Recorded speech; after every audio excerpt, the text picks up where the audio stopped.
તો બીજી તરફ રાજકોટ મહાનગરપાલિકામાં પણ ભાજપના અનેક કોર્પોરેટરના નામ કપાઈ શકે. ભાજપના 25થી વધારે કોર્પોરેટર્સના નામ કપાઈ શકે તેવી શક્યતાઓ છે, જેમાં પૂર્વ મેયર અને દંડક સહિતના પદાધિકારીઓના પત્તા કટ થઈ શકે.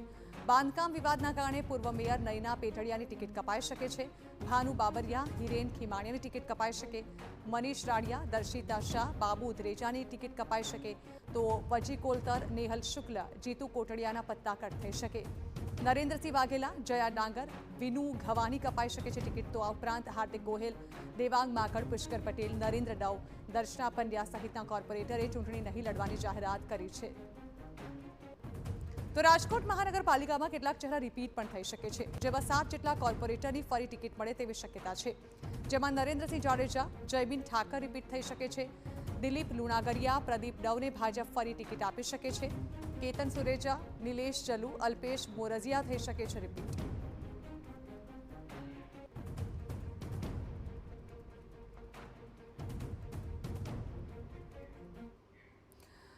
તો ભાજપની નવી થિયરી જે છે તે કેટલાક નેતાઓને ભારે પણ પડી શકે છે અને કેટલાક નેતાઓને રિપીટ પણ કરી શકે છે. ત્યારે રાજકોટ મહાનગરપાલિકામાં શું ચિત્ર ઊભું થઈ રહ્યું છે તે વિશે વધુ વાત કરવા માટે સીધા જ જઈએ રાજકોટ, જ્યાંથી અમારા સંવાદદાતા મોહિત ભટ્ટ અમારી સાથે જોડાઈ રહ્યા છે.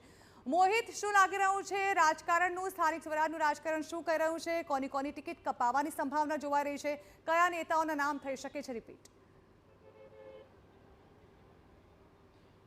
ઝરણા, રાજકોટ મહાનગરપાલિકાની ચૂંટણી માટે ભાજપના ઉમેદવારોનું અત્યારે ગાંધીનગર ખાતે મંથન છે તે ચાલી રહ્યું છે, અને બીજી તરફ દરેક નેતાઓ છે તે પોતાનું લોબિંગ છે તે કરી રહ્યા છે. જે પૂર્વ કોર્પોરેટરો છે તેને ફરી એકવાર ટિકિટ મળે તે માટે પોતાના આકાઓ, પોતાના જે નેતાઓ, આગેવાનો છે તેમની પાસે લોબિંગ છે તે કરાવી રહ્યા છે. કેટલાક એવા પણ પદાધિકારીઓ છે કે જેઓએ પદ ભોગવી ચૂક્યું છે, તેમ છતાં તેઓને હજુ સુધી ટિકિટની લાલચા છે, અને એટલા માટે તેઓ પણ લોબિંગ છે તે કરી રહ્યા છે. જો ઓવરઓલ રાજકોટ મહાનગરપાલિકાના જો પોલિટિકલ સિનારીઓની વાત કરવામાં આવે તો ગત ટર્મમાં 68 જેટલા કોર્પોરેટર ભાજપના હતા, તેમાંથી 25થી વધારે કોર્પોરેટરોની ટિકિટ છે તે કપાઈ શકે તેવી પૂરી શક્યતા છે તે અત્યારે જોવાઈ રહી છે. જો વોર્ડ વાઇઝ વાત કરવામાં આવે તો વોર્ડ નંબર 1 અને વોર્ડ નંબર 2 આ બંનેમાં જે ધારાસભ્ય હાલના છે એ દર્શિતાબેન શાહ અને સાથે સાથે ભાનુબેન બાબરિયા, તેઓ પણ જે કોર્પોરેટર તરીકે ધારાસભ્ય બન્યા હોવા છતાં ચાલુ હતા, તેઓ હવે કોર્પોરેશનની ટિકિટ ચૂંટણીમાં તેઓ નહીં જોડાય. આ ઉપરાંત વોર્ડ નંબર 2માં દંડક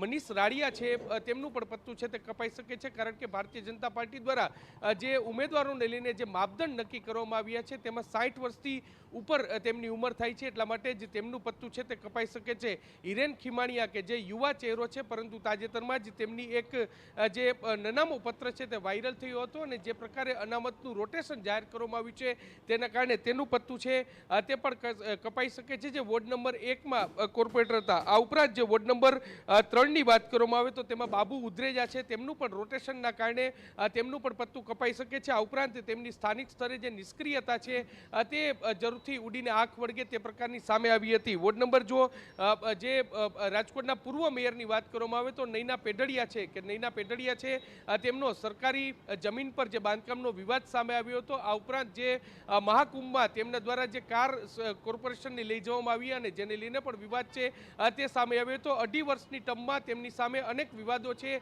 તે તેમની સાથે જોડાયેલા હતા, તેમની સામે આવ્યા હતા, અને એટલા માટે જ તેમનું પત્તું કપાય તે નિશ્ચિત છે તે માનવામાં આવી રહ્યું છે. આ ઉપરાંત 2 જેટલા કોર્પોરેટર છે કે જેઓને ભાજપ છે તેમના દ્વારા 6 વર્ષ માટે સસ્પેન્ડ કરવામાં આવ્યા હતા, જેમાંથી એક કોર્પોરેટર છે તેઓ કોંગ્રેસ સાથે જોડાઈ ચૂક્યા છે અને કોંગ્રેસે તેમને ટિકિટ પર જાહેર કરી છે, પરંતુ બીજા કોર્પોરેટર વજી ગોલતર છે તેમનું પણ પત્તું કપાય તેવી પૂરી શક્યતા છે તે જોવા મળી રહી છે.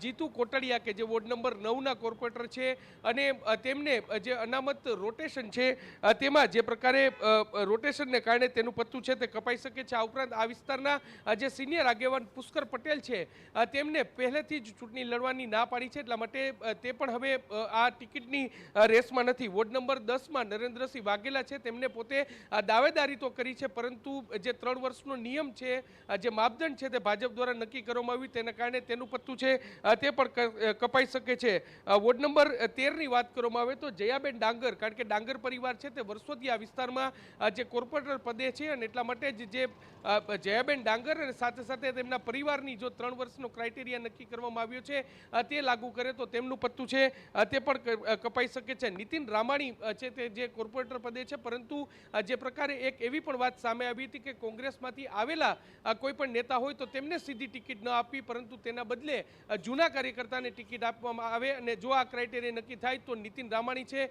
તેનું પણ પત્તું છે તે કપાઈ શકે છે. વોર્ડ નંબર 16 કે જે રાજકોટનો જંગલેશ્વર વિસ્તાર છે અને તાજેતરમાં આ વિસ્તારમાં જે મેગા ડિમોલેશન છે તે કરવામાં આવ્યું હતું અને તે જ વિસ્તારના ભાજપના કોર્પોરેટર નરેન્દ્ર ડવ છે તેમને જે પોતાનો રોષ વ્યક્ત કર્યો હતો ને એટલા માટે જ તેમને સામેથી જે ચૂંટણી ન લડવાની જાહેરાત કરી અને એટલા માટે તેનું પણ પત્તું છે તે કપાઈ ગયું છે. આ ઉપરાંત વોર્ડ નંબર 17 કે જે ભાજપ માટે જરૂરથી એક માથાનો દુખાવો છે તે બની શકે છે, કારણ કે આ વિસ્તારમાં ગવા પરિવાર છે તેમનું વર્ચસ્વ છે અને વિનુ ગવા છે તે જો પરિવારનો 3 ટર્મનો ક્રાઇટેરિયા નક્કી થાય તો તેમનું પત્તું છે તે કપાઈ શકે છે અને જો તેમનું પત્તું કપાય તો ભાજપ માટે કપરાચણાટ થાય તેવી પણ શક્યતા છે તે અત્યારે જોવાઈ રહી છે. ઓવરઓલ જે અનામતનું રોટેશન હોય છે અને તેને કારણે અનેક મહિલા કોર્પોરેટર છે તેમના પણ પત્તા છે તે કપાઈ શકે છે. હાલની જે અત્યારે જે માહિતી મળી રહી છે તે પ્રમાણે જે અનેક નવા ચહેરાઓને ભાજપ છે તે મેદાને ઉતારી શકે છે અને તેની વચ્ચે મોટી સંખ્યામાં કોર્પોરેટરોના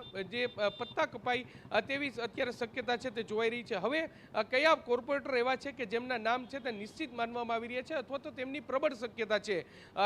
જે વોર્ડ નંબર જે 2 ની વાત કરવામાં આવે તો પૂર્વ સ્ટેન્ડિંગ ચેરમેન જયમીન ઠાકર છે તેમનું નામ છે તે ચર્ચામાં છે, પરંતુ તેની સામે વિરોધ પણ એટલો જ જોવા મળી રહ્યો છે, કારણ કે તેમના શાસન તેમની 2.5 વર્ષ દરમિયાન તેમની સામે અનેક પ્રકારના આક્ષેપો છે તે થયા છે, પરંતુ એક યુવા ચહેરો છે, અનુભવી ચહેરો છે, ત્યારે ભાજપ છે તેના પર પસંદગી ઉતારે તેવી શક્યતા છે તે જોવા મળી રહી છે. વોર્ડ નંબર 3માં નરેન્દ્રસિંહ જાડેજા કે જેઓ જે પૂર્વ ડેપ્યુટી મેયર છે અને આ વિસ્તારમાં તેઓ વર્ષોથી જ્યારે આ ગ્રામ્ય વિસ્તાર હતો ત્યારથી તે વિસ્તારમાં પ્રભુત્વ ધરાવે છે, ત્યારે તેમની શક્યતા છે તે પૂરી જોવા મળી રહી છે.